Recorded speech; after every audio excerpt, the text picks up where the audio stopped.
First half of NHL season is finally in the books. How did the trade deadline go for both the Kings and the Ducks? How about their first half? What's coming up for the second half? Find out in this next edition of Sideline Sports Podcast.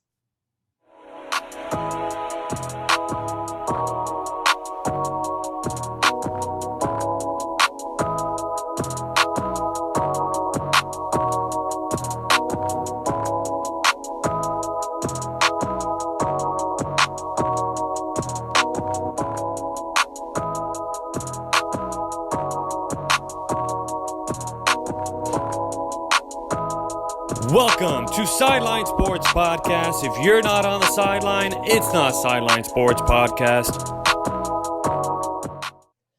It's the best time of the year. Sports everywhere. Baseball, basketball, NHL, MLS. You guys name it. Everything just being thrown at you guys. But I'm Alex Naveca, the source of Sideline Sports Podcast, the host. And if you're not on the sideline, it's not Sideline Sports Podcast. And with me today is the director of media, Erik Pessolano, for the Ducks High School League. Erik, how you doing today? And you know what? Thank you so much for being on the show. Alex, thanks so much for having me, man. I'm glad we can talk about hockey, talk a little bit about the high school league and what's going on too in the NHL with our two local teams out here. Absolutely. How are things looking right now in the Ducks High School League? Yeah, so it's been an adjustment for everybody over this past year plus now. We hadn't been able to conduct our full season like we'd like to back in October. Usually runs from October to February, but an adjustment was made. We were able to go out to Vegas, have a showcase for a weekend, and play some games back in the middle of March, and then able to kick off some semblance of a season. So at the end of March, we kicked off about a 10-week or so season for the kids, get the seniors back out on the ice, get all the student athletes back out on the ice. We have somewhere around 50 teams, 51, 52 teams in the Anaheim Ducks High School Hockey League, all representing high schools and their districts around Southern California, the San Diego area, one team in Las Vegas, and three teams up in Northern California. So not everybody able to participate in the shortened year, but at least able to get the kids back out onto the ice. And we've got full weekends going all the way through May 22nd, which will be our quote-unquote championship day. So things getting real excited, just happy to have the kids back out and be able to skate with their teammates once again. Absolutely. It's just good to be able to see all facets of sports coming in all levels, from little league start, they're playing, they're practicing, to high school, college, the pros, everybody. It's just nice to see normalcy coming back here into the world and just seeing that. And just, I think at this point, us fans of sports just want to see sports, and we don't even care what the sporting event is. We just want to be out there as well. And another thing that you do too is you're also the host of the Bleav podcast with the Colorado Avalanche as well.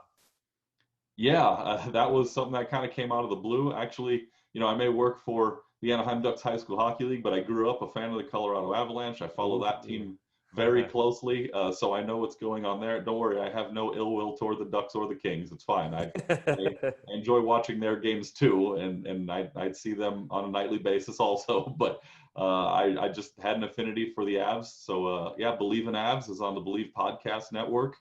It's been a very strange season for the team. They're out on a COVID pause right now, but we'll get back to it. I think Thursday night they're gonna get back to it and take on the St. Louis Blues, and they've got the Blues for 3 games in a row now. So I know the Kings and Ducks have a big series coming up also.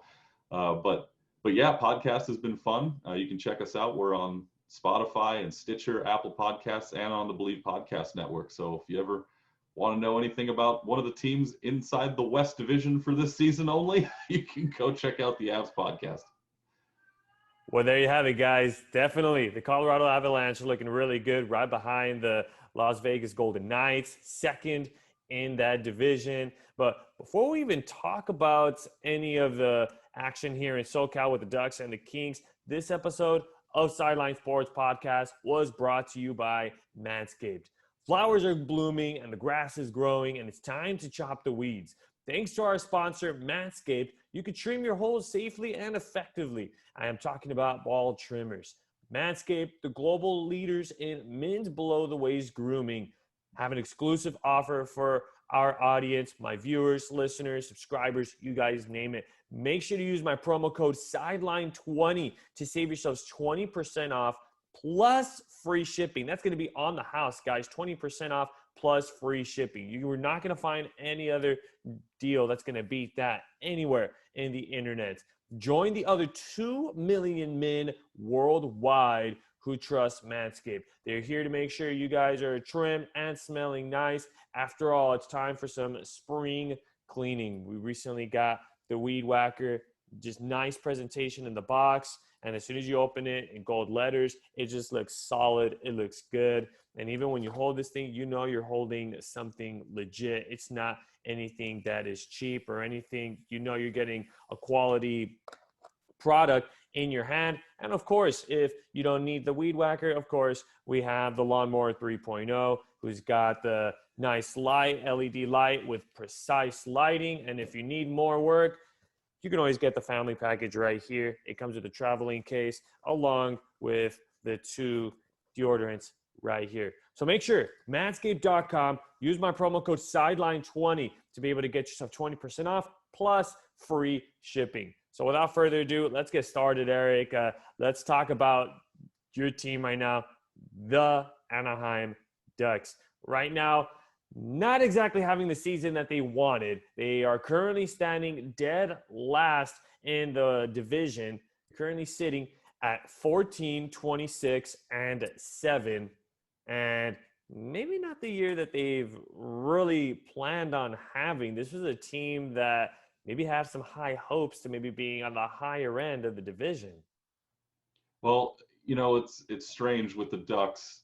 Every franchise in the National Hockey League, except for Vegas, has had a low point in their franchise history. The Ducks have never really had that before, if you think about it. Yeah, they had their couple of expansion years where things weren't great, but they've been a perennial playoff participant year in and year out throughout their entire history. This is the first time as an established franchise that they are going through the lows. And you had to expect it was going to happen eventually. It just happened to be this particular point in time. They're very young. They've got, Trevor Zegras is going to be the guy going forward. They sent him back down to San Diego, the American Hockey League, so he can get more time playing center, so he can come back up and play center with the Ducks. They stuck him out on the wing a little bit when he made his debut a few weeks ago. He's going to be the guy, but is now the right time to have him go up there and play all the games and ruin all those contract thresholds that would force them to pay him more, which we know sports is first and foremost a business. So right now he'll be in San Diego. The team is driven by goaltending. It's John Gibson. He's going to be the focal point. They got to somehow keep him happy. He's still young. He's in the prime of his career, which only has upside after this. So yes, it's a rough season. There's not a lot going on in front of their goaltender. I don't see them being a contender for the next couple of seasons. I know we don't want to think of it that way down here in Orange County, but it's going to take a minute before they get the kids up and getting everybody organized to really gel as a franchise. And this West Division, during the age of the pandemic that we're living in, the realignment didn't do them any favors. I mean, Vegas, we know, is a perennial contender for the Cup now, ever since they became a franchise, going to the Cup final their first year. They're in the division. They moved Colorado and St. Louis over to the West for this season in realignment. The Avalanche went to the conference semifinals last year. St. Louis made it all the way to the conference final, or won the Stanley Cup a couple of years ago. So now they get pushed over. Minnesota comes over into the West also. So all these teams that the Ducks don't play regularly in division play now all of a sudden are in their backyard, and they have to contend with teams that at this moment in time are just way out of their league. And I think that's why we're seeing a team that's sitting at the bottom of the division right now. So it's going to be rough for the next season or two before they find themselves back up into playoff contention, but it's not too far off. The fans in Anaheim are just going to have to be a little bit patient. Absolutely. I think they're going to have a lot of future, a very successful future with the youngsters that are going to be coming in. And I really think just give them a couple more years, and I think they could be back into contention. They also made some moves in the trade deadline. The Ducks sent out their defenseman Ben Hunton to the Maple Leafs for a 2022 fifth-round pick. Then they also acquired Hayden Fury from the Hurricanes for the defenseman Johnny Hakanpää for a sixth round pick. So it really looks like they're trying to go in with these draft picks and trying to get they're trying to go younger. It's a definite message that they're in reconstruction mode, and they're trying to get younger guys so that way they can build the team up and have a successful long-term future.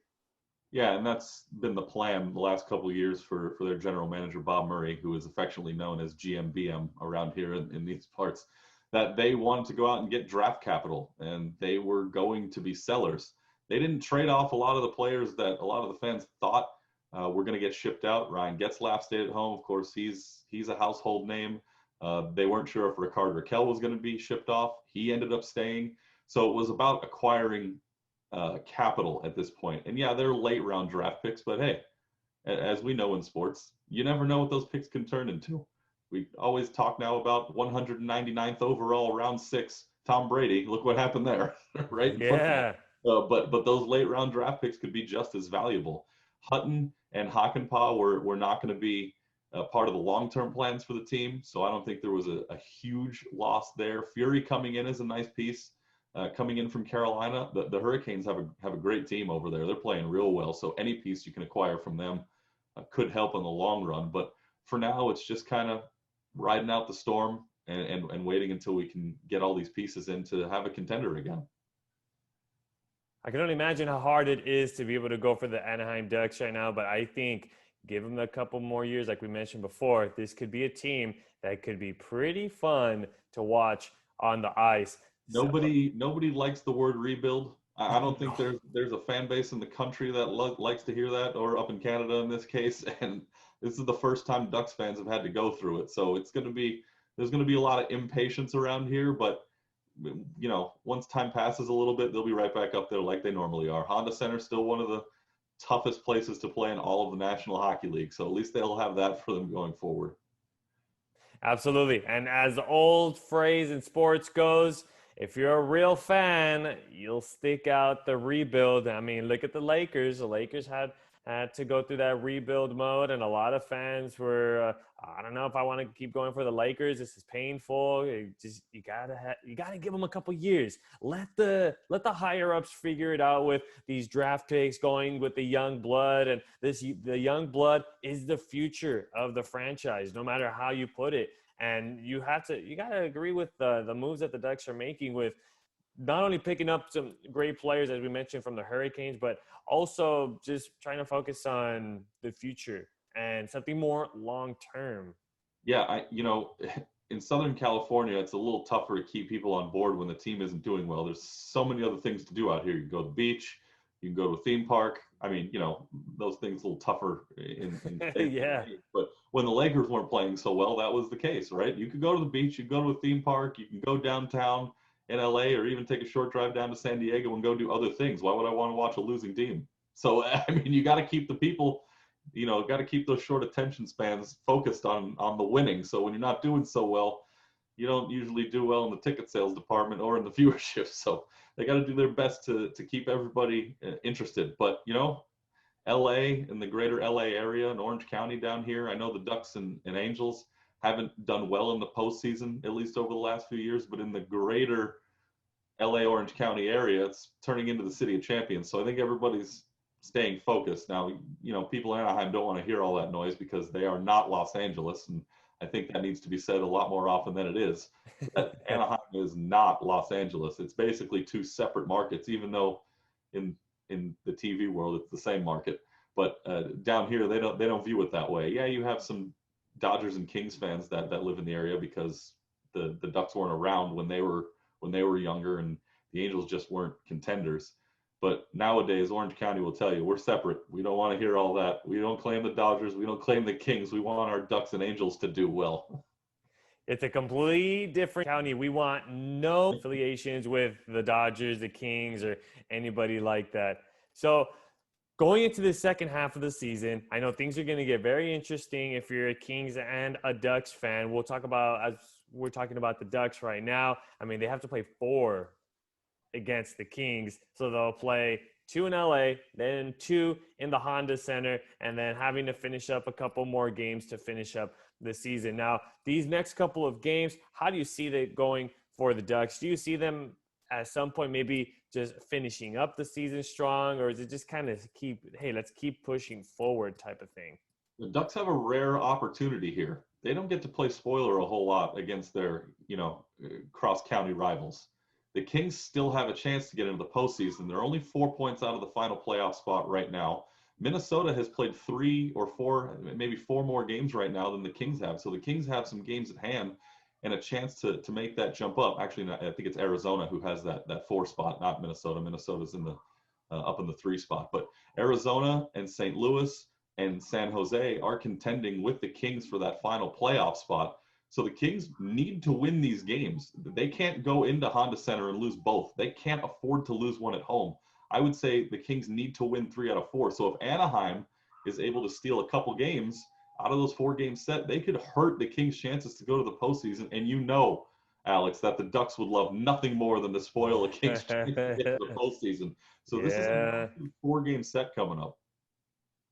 It's going to be a fun one for sure here in SoCal. We'll definitely have to be on the lookout for that. And just to give you that thumbs up of approval, Erik, yes, the Wild are in 3rd and the Coyotes are actually in 4th. And that 4th spot, it's the Coyotes with 45. The Kings are right now with 40 points. So it's going to be something you got to keep an eye out on. And if you're the Ducks, I think that's their sole responsibility is to try to ruin and stomp those hopes of going to the playoffs for the Kings and such. It's been a while since we've seen the Kings back in the postseason, but I mean, I think if you're the Ducks, I think that has to be your mission. I just go in there, try to stomp their last-minute hopes. Traditionally, these 2 teams don't go to the postseason in the same year. It's only happened 5 times ever, and they've only played in 1 playoff series against each other. So tradition shows us that one or the other usually makes the playoffs. It's even a rare occasion that they both miss out. That's only happened a handful of times. So the Kings are looking at history and saying, hey, we got a real shot at this. I mean, they've still got to track down Arizona, St. Louis, and San Jose, who are all in front of them right now. And we know the Kings don't particularly take too kindly to the Sharks. But St. Louis coming up here for the next 3 days have to play the Colorado Avalanche, who are out because of COVID and have given the Blues fits all year long. So if you assume that Colorado is going to take down St. Louis, that opens the door for the Kings. So they've got to go to work during that set against the Ducks. No doubt. I think if you're the Kings, you got to jump on that opportunity. If you're the Ducks, you just want to play that spoiler role. So let's go ahead and step aside. When we come back, we're going to talk about the Ducks' cross-county rival, the Los Angeles Kings. And we already gave you guys a little bit of a teaser as far as that opportunity, the window being open for some postseason hockey in LA. So if you're not on the sideline, it's not Sideline Sports Podcast, the source of your SoCal sports news. We'll be right back. Hi, my name's Stephen Leonardi. I'm the commissioner of the Major League Baseball Fan Association, and you are watching the Sideline Sports Podcast.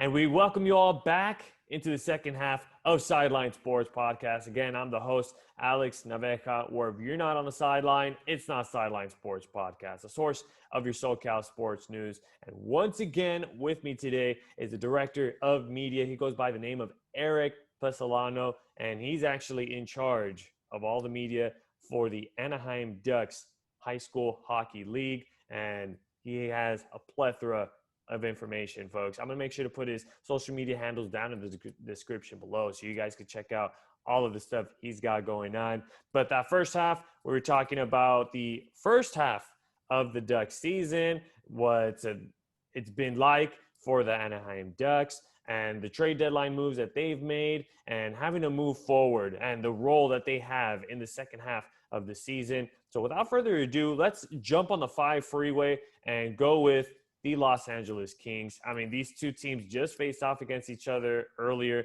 this week, and I think it was just, you got your money's worth with this matchup. I mean, the Kings, yes, they were able to score 4 goals in that one, but you got everything you wanted. I mean, you got an offensive game, you got fans back in the Staples, you got a fight between two teams. I mean, it's just the rivalry being renewed, and just hearing energy coming out of the Staples Center. That was just so great. And right now, with that win for the Kings, that evens up the series at 2-2 apiece. So what have been your thoughts? I guess we could talk about the first half of the season, and then we'll go ahead and talk about that game having fans back.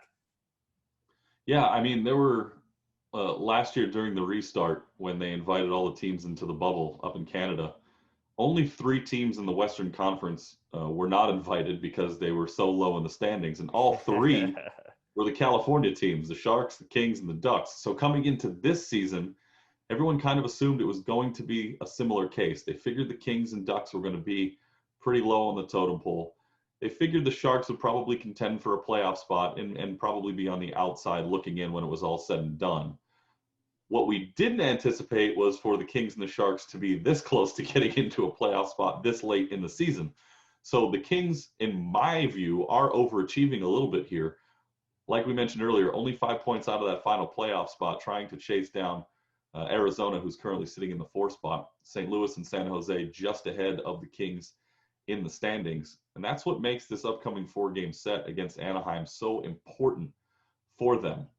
They're not particularly firing on all cylinders right now, the Kings, but the good news is, I don't care if it's the Ducks, I don't care who it is, if it's your cross-county rival, you have the worst team in the division on your schedule for the next 4 games. You have got to take advantage.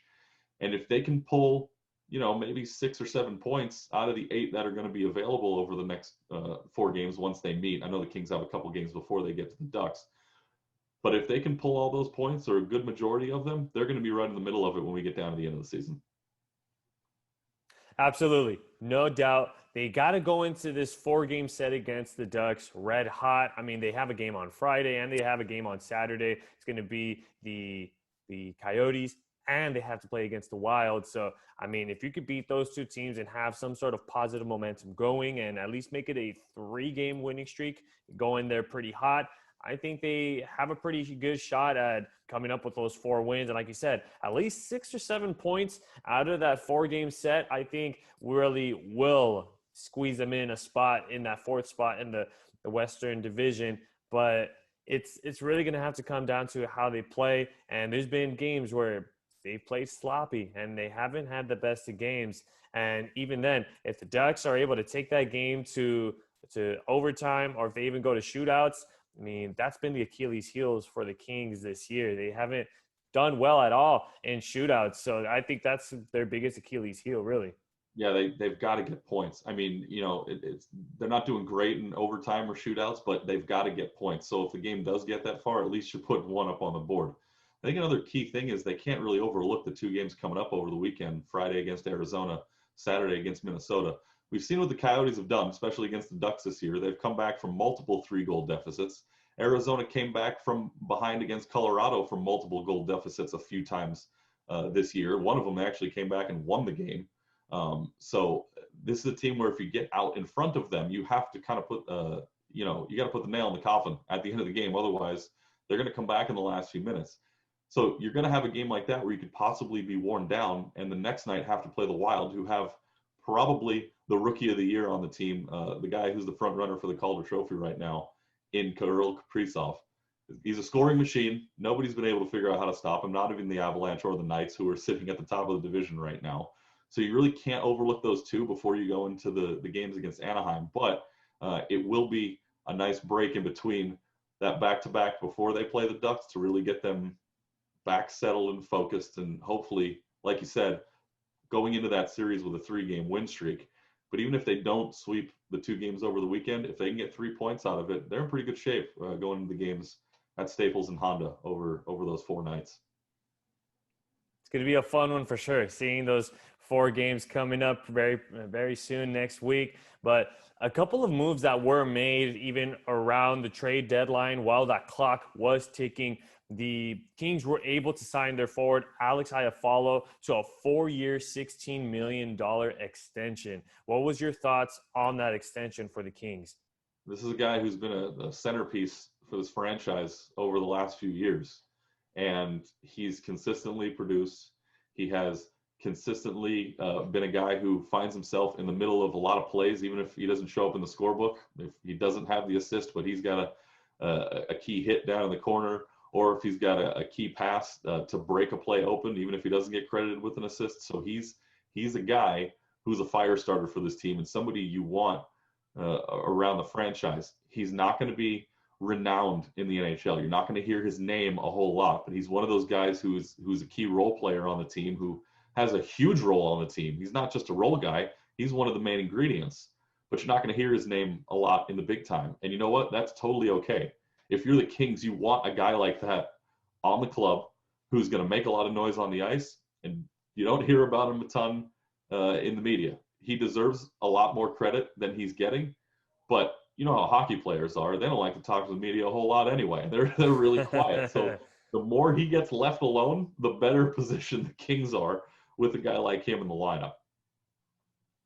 Well, he definitely appreciated not being left alone in this contract talk. So being able to stick around with LA, having that contract extension, he's going to be there a while. So a couple of other moves that the Kings made sure to address during the trade deadline. They traded away their forward Jeff Carter to the Penguins in exchange for a 3rd-round pick in 2022 and a 4th-round pick in 2023. And that was a huge offensive player for the Kings. I mean, they still have Dustin Brown, but to lose Jeff Carter, I think that's a pretty big blow to the Kings. But at the end of the day, you have to respect the direction that the Kings are trying to go, because they're also in their rebuild mode, and they're trying to get to the higher part of the rebuild mode. But they've got some draft picks coming their way now. Yeah, he was a guy who was, you know, a big reason why they were able to win a couple of Stanley Cups back in 2012 and 2014. And now you look at a team that's in the middle of, it's not really a rebuild, it's not really a reload, it's somewhere in between, because they're not terrible. We're watching them play right now. They're getting the job done, but they're not great either. So you have to find a way to push yourself not quite over the hump, but closer to the hump at present time. And you're going to have to get rid of some big pieces. And Carter, obviously moving closer to the back end of the career, still has a lot of value. You're able to get a couple of draft picks out of the deal. It's a big blow to the fan base, of course, because Carter has meant so much to that franchise. But it's probably a move that they're needing to be able to build back up here over the next couple of years. So sad to see him go, but probably a necessary move to push this team forward. Absolutely. Again, just one of those that will help the Kings brushing up on their future, coming up with some future stars. And again, like you mentioned before, you don't know who you're going to get on those draft picks. So it could be the Tom Brady of hockey. So you just never know. You just never know what can happen. So now talking about these next couple of games for the Kings, and we talked about how crucial these next couple of games are coming up. Still having to play some contenders in the remainder of the season. What are you expecting the outlook of some of these games to be for the Kings? I don't like to be a pessimist when I come on shows and talk about hockey, but I don't quite think they're going to be able to get to the postseason. The way Arizona and St. Louis have been playing, they have a way of spoiling things for teams. St. Louis, to me, is still the 4th best team in the division. I think they're the last team to get in. I think they will overcome Arizona and get that final spot. So by the end of the regular season, to me, Vegas, Colorado, Minnesota, St. Louis, which are the 4 I predicted at the start of the season to get to the postseason. I think that's still going to be the case. Arizona has turned a lot of heads, which to me is kind of strange, because they did make the postseason. They did go to the bubble last year. They beat the Predators in the first round of the postseason, that best-of-5 series, before they went and got waxed by Colorado, but at least they won a playoff series in that altered format. So they've performed very well. St. Louis has underperformed a little bit this season, which is why they fell so far on the totem pole. San Jose is overachieving, just like the Kings are. You're looking at those two teams who are not doing as well as they would like to do, but I think doing better than everybody predicted. Still not quite playoff teams yet. So I think when it's all said and done, Vegas, Colorado, Minnesota, St. Louis are in. Arizona, San Jose, LA, Anaheim, unfortunately, will be on the outside looking in. Hey, I can't knock you for your prediction. I mean, you've already been right for the 4 to go in. And again, I can't question you on that. I really can't, because even then, looking at the schedule ahead of the Kings, I mean, after that 4-game stretch against the Ducks, they have 2 against Arizona, 2 against Colorado, and they have to finish up their season against the Blues. So it's a tough schedule ahead of the Kings. They do manage to be able to win some of those games.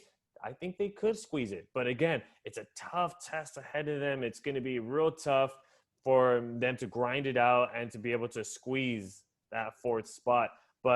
And they still have 13 games left to play. A lot can happen between now and then, especially with everything going on with COVID. You don't know what that schedule is going to look like. I mean, that series against Anaheim, the 4 games coming up, was originally supposed to be 5 in a row. That Arizona and Minnesota game got rescheduled and jammed in between there. So, and I think originally LA and Colorado were supposed to be the last 2 games on the schedule. Now that's changed. The Kings are going to end with St. Louis, and the Avalanche are going to have to end up, I think, with St. Louis and Minnesota. I can't remember who Colorado plays to end the season now, but they had to add a few games back to the end. Oh, it's St. Louis and Vegas, actually. So we don't know what's going to happen with the schedule. Colorado at one point had no more than 1 game between game, or 1 day between games for the rest of the regular season. And now that has changed. They're actually going to have 2 days off between games here coming up over the weekend, I think. So things are changing rather rapidly, and that could benefit the Kings. If team schedules are changing all over the place and they've got to kind of find their legs as things are so fluid nowadays, that could work to their advantage. You don't know. It's such a wildly different season that as long as they go out and play their game and pick up the points where they should be picking up the points, they could be very, very close by that final regular season game.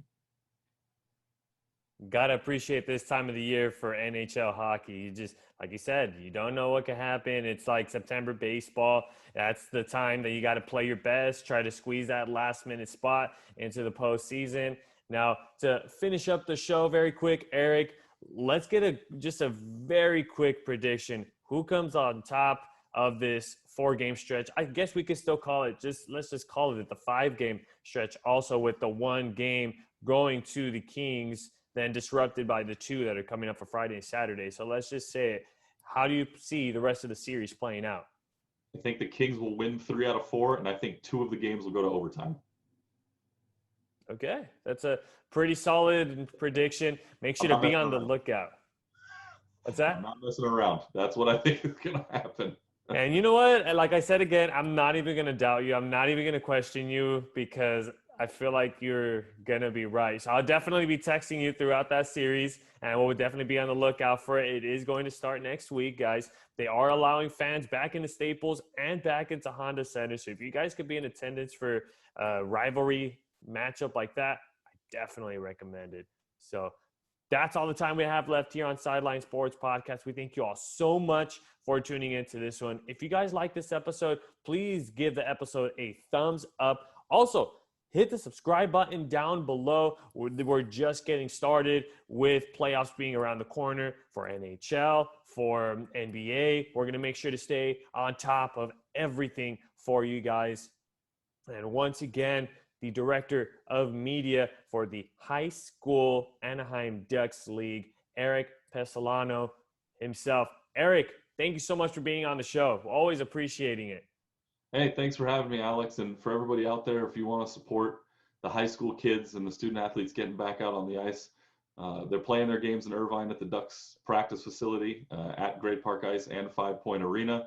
If you can't make it out to the rink to support them, you can watch the games They're streaming a lot of them live on CIH-media.com. I'm fortunate enough to do some play-by-play. So if you want to go out and check out the high school kids, believe it or not, a lot of people don't know it. We have high school hockey here in Southern California. So if you want to check that out, you can go to CIH-media.com and find out more information on the league at ADHSHL.com. That's the acronym for Anaheim Ducks High School Hockey League. We didn't want to make everybody type it out. So just ADHSHL.com. And there you go, folks. I'm going to make sure to put all that information in the description below, along with the social media handles for Erik, so you guys can follow him and stay up to date with all of your local high schools playing in this high school league for the Anaheim Ducks. So you guys shouldn't miss out on the upcoming talent that's coming up for the NHL. So make sure to stay tuned with all of that. And of course, this episode of Sideline Sports Podcast was brought to you by Manscaped. Support the podcast by using my promo code Sideline20 to get yourself 20% off plus free shipping. Manscaped, who is the best in men's below-the-waist grooming. Manscaped offers precision-engineered tools for your family jewels. They obsess over their technology developments to provide you the best tools for your grooming experience. Manscaped is trusted by over 2 million men worldwide. We have an exclusive offer for everybody that's tuning into this podcast. Again, it is Sideline20 to get yourself 20% off plus free shipping. So you guys can get yourself the Weed Whacker or even the Lawnmower 3.0. So you guys can use whichever one that you guys need to be able to use for your grooming needs. So I'm Alex Novenkov from Sideline Sports Podcast, signing off from this one. Thank you so much to everybody for tuning into this one. We'll see you guys next week. Enjoy all of the sports going on.